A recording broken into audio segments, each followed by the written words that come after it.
This is one of my least favorite arguments that anyone makes because it just shows that they don't have an understanding of ancient history. So, going a century before something is written down really isn't that amazing when we look at ancient history. And in fact, when we look at Alexander the Great, our best sources for him are centuries later.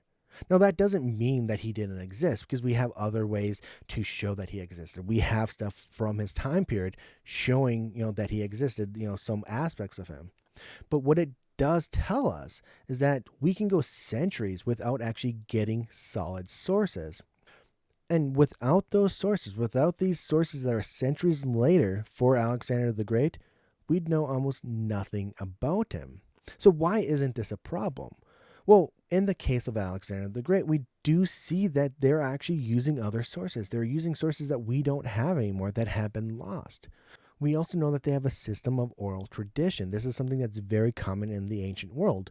When we're looking at literacy rates during this time period, the height is around like 3%. We're not looking at a very literate society. So most information is being passed on orally. This is something that historians have long known. Now, because of this, we often don't get written sources for much later after the fact. And even then, often we don't actually get the sources that those sources were based off of. We have a lot of different writings that are simply lost.